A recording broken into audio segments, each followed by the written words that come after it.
ഉണ്ണിനെ കാണാതായിട്ട് നോക്കിയപ്പോഴാണ് ബാത്റൂമിലിരുന്ന് നമ്മുടെ അമ്മുക്കുജ്ജനെ ഉണ്ണി കുളിപ്പിച്ചുകൊണ്ടിരിക്കുകയാണ് കേട്ടോ. ഉണ്ണിയുടെ സ്ഥിരം പരിപാടിയാണ് ആ കൊച്ചിനെ കുളിപ്പിച്ച് എൻ്റെ സോപ്പൊക്കെ തീർക്കുക എന്നുള്ളത്. കുഞ്ഞങ്ങനെ കുളിപ്പിച്ച് കുളിയൊക്കെ കഴിഞ്ഞ് കിടന്നുറങ്ങിയിട്ടുണ്ട് കേട്ടോ.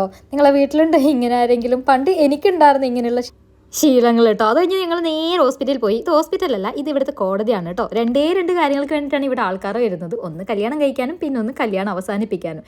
നമ്മൾ നേരെ ഹോസ്പിറ്റലിലോട്ട് എത്തി കേട്ടോ. ഇതാണ് നമ്മുടെ ഹെൽത്ത് സെൻറ്റർ. നല്ല ക്യൂട്ടല്ലേ കാണാൻ.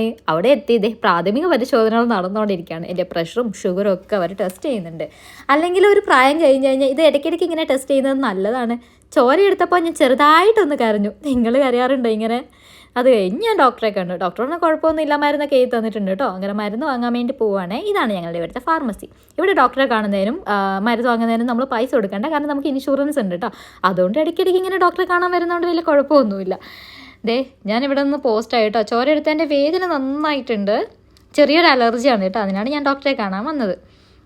ഇപ്പം ഇതിന് രാത്രിയാണ് കേട്ടോ. രാത്രിയിൽ 1 മണിക്കൂറാണ് ഇവിടെ ഡോക്ടർ നോക്കുന്നത്. അങ്ങനെ ഞാൻ ഉണ്ണിയും കൂടി മരുന്നൊക്കെ വാങ്ങി വീട്ടിലോട്ട് പോവാണ് കേട്ടോ. റോട്ടിലൊന്നും ആരുമില്ല. ഇത് മെയിൻ റോഡല്ലാത്തതുകൊണ്ടാണ് കേട്ടോ ഇവിടെ ആരും ഇല്ലാത്തത്. അപ്പോൾ അത്രയേ ഉള്ളൂ. Until the next video, it's me Vidya signing off.